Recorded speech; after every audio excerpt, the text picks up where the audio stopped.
Welcome back to Outdoors with Larry Ray, brought to you proudly by Tennessee Wildlife Resource Agency, Barton Power Sports, Sportsman's Warehouse, and Best Care Home Services. Hey, good Saturday morning. Welcome back to Outdoors with Larry Ray. And wow, great to talk to Ernie Lentz there down at the Arcabutler Lake Physically Challenged Deer Hunt. Well, they've got 54 physically challenged deer hunters down there for 4 days, letting those folks get a crack at a deer. And speaking of crack at a deer, my deer has cracked so far. So I will let you know. What are you laughing about over there? I haven't seen any. No, you haven't venison seen yet. No, I haven't seen any sausage. No, you've seen a lot of pictures of what my deer stand looks like. The field looks come good. on, this next guy doesn't mind talking deer hunting. I mean, he likes to talk bow hunting, but hey, we've been really featuring, thanks to Ron and his connections and things, getting ready for the major league, the major league fishing.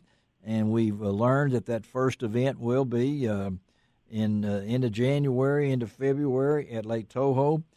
And Ron said, well, why don't we just talk to the guy who's been at it for a while and can tell us he's got all the answers. Well, yeah. And he's got all the answers. He gives me tips before I go I get beef to fish tips. The ICAST tournament that they have on Toho. Yeah. He kind of helps me out a little bit, and man, does he know that area. I mean, he's born in Florida, lives in Florida, and he's a gator. And we don't want to know what the temperature is either. How about talking to Shaw Grigsby? Good morning, Shaw. Good morning, guys. How are y'all doing? Doing good. It takes us 10 minutes to introduce you. We don't have any time left, Shaw. Thank you, and we'll talk to you next time, okay? All righty. There you go. Yeah, I always like to talk to Shaw. Let's talk, and Ron is ready for this, but let's talk about preparation. You know where the lake is now. We don't know any other lakes. We know the tour. We got it down. Ron, what's those dates? January the 29th, Shaw, is that right? End of January 29th through February 3rd. Okay, well, let's talk about going to Toho. It should be a great tournament, and we're just, I haven't talked to a single angler on the Bass Pro Tour that's not just totally excited about getting it started and getting running with it. And, we get to kind of control our own destiny here, and it's really, really it's just an extremely exciting time. So Toho's could be really good. Now, the thing about Florida, if we have a cold front, it could be really bad or really tough. Yes. But if we have, Florida fish are like me. We do not like cold weather, not even a little bit. I know. If it's 80, we're happy. Okay. And if all it's right. 90, we're even happier. Yeah. But so that it could fish really, really good. Shaw, Toho is not a real big lake, but you can lock through to some of the other lakes there too. Correct. And you've got. Go ahead. Well, you've got a series of lakes. You've got Toho, which is in the north end, and then you can lock into Cypress, and then you can go from Cypress into Hatchnahaw, and Kissimmee, and then there's Lake Tiger off of Kissimmee.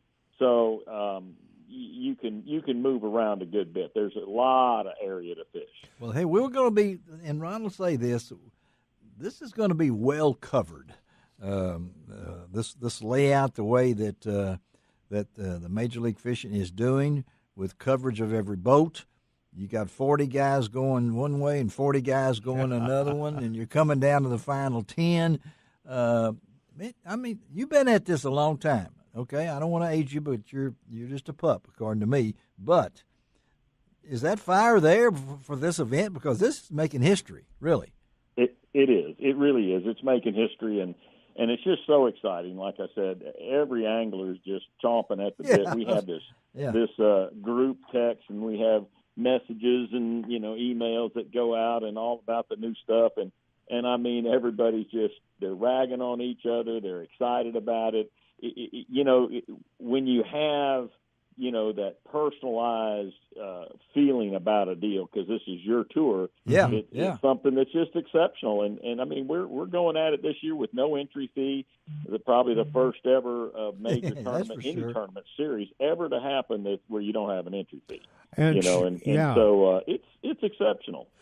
Shaw, talking about exceptional, this is really a new format to professional fishing. Yeah. You know, in the past where you have gone to tournaments, you've kind of looked for quality fish so you can win the tournament. Mm-hmm. Here, it's going to be numbers, and you're a numbers guy because you can catch as many as you want and weigh every one of them in as long as it meets some minimum requirements. How does that change, or does that change how you fish? Yeah, good question. Ron, it really doesn't, Ron. What we do is, you know, people have said it's a numbers game, and numbers help because, you know, used to be we'd fish for 5 fish. Right. Remember when we started, way back when we started, we had a 15-fish limit, then it went to a 10-fish limit. We may have even had a small stint at 8, but I think we went to 7 and then 5. Right. And every time you reduce the limit, you kind of add a little more luck into it because you can fish really hard for a big one and not ever get him to bite. In fact, we do probably 80 or 90% of the time we don't get that big one to bite. And so we have to go by the best 5 we can catch. Well, what this means is that if you're a fisherman and you can catch fish, you can just keep going because numbers, you're still going for the same big 5. Yeah, absolutely. You count 6, 7, 8, 9, 10, all those count, which means you can't catch 5 and go, oh, I got my limit. There's not much I can do, you know, and except try to catch a big one. So, you know, to me, it's really brings the professionalism back into it. It's you know, it's just an amazing time for the sport. It really is, and of course, Shaw being a member of the Strike King family, and with the array of baits that they have, surely you're going to find something that they'll probably bite. You better somewhere. And is it during the pre-spawn there, late January, 1st of February there? Correct. It could be pre-spawn if it stays cold.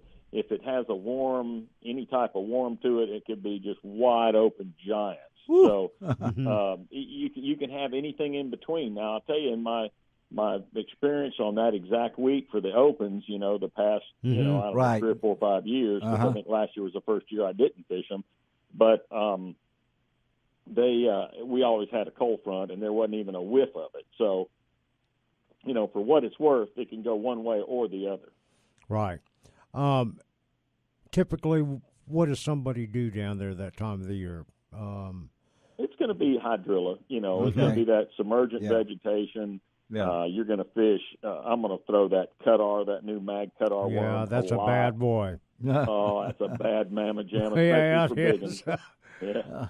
And you know, I'll throw some swim jigs. You know, the new we have a pure poison, so that bait's going to be working really good. Yeah, you know, the vibrating jig and swim jig. So, you know, you kind of mix that up, maybe a little lipless action in there, red eye shad, and maybe a little jerk bait, and you're pretty much set. That sounds like me when I was young, swimming.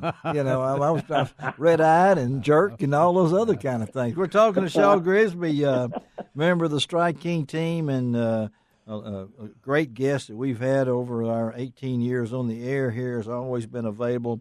Talking about the Major League Fishing, the tournament coming up here on Lake Toho at the end of January and early February. The first one that's been announced. We're talking to a guy that's I went back and checked, and this may be old, I don't know, 352 tournaments. Good night. Wow. How do you still stand in the boat, buddy? I mean, a lot of people don't realize the physicality of bass fishing. Now, I'm going to throw this out. I'm not just saying this because I know what year you were born, okay? But the grueling season starts in this very first tournament. But the preparation has started a long time ago. So tell us how you get ready for another year of professional bass fishing when you've done it so long. You know, I get out there, Larry, and I go through my tackle. I go through all the tackle in my tackle boxes, and I go through the tackle storage boxes that I have that I load my truck with. Mm-hmm. And so I put all the tackle in that I'm thinking I need for the season. Uh-huh. You know, I'll have a box of drop shot baits and this and that. You know, like Dream Shot box and crankbait box that has everything from the red eyes to the 1.5s and the 2.5s. Okay. 4.0s. So and I go through, and that kind of gets me in preparation for tournaments because I'm going through, you know, what could I need? What would I need at this situation? Then I'll go back through and do all my line, my rods and reels on my right McGill tackle, and I'll get them all ready and just be ready, brand new Seaguar fluorocarbon and make sure I got my trocar hooks and I'm ready to roll. So, that sounds great. Well, you hear that, you young whippersnappers out there listening to Shaw Grigsby talk about, you just spoke about Ron Wong. That's the way he gets ready, I mean, he starts looking and everything. Hey, Shaw, we appreciate you being on with us this morning. Don't believe in luck, buddy, but you got lots of fans here, and particularly right on this show here. So we wish you nothing but success, and watch for Wong down the road. Okay, he may be hitchhiking, but just may have to pick him up. We'll see. We'll see Shaw around, but Shaw, we want to keep up with you during this inaugural season for the Bass Pro Tour, and kind of let you give your take on what's going on and how are you liking it. Yeah, I'd love to be back on anytime, sir. Okay, buddy. We're going to keep a chart, and we'll figure out how much percentage we get out of your wins, okay? All right. Have a good one, buddy. We'll talk to you, okay, Sean? All right. Y'all stay warm there. All right. Oh, we're trying. Now you're rubbing it in, okay? All right. Let's take a break on Outdoors with Larry Ray. Come right back. We're going to talk to a lady, a young woman that has been busy. Has she been If busy you have not heard about Prime One Camo, what rock have you been under? We'll be right back.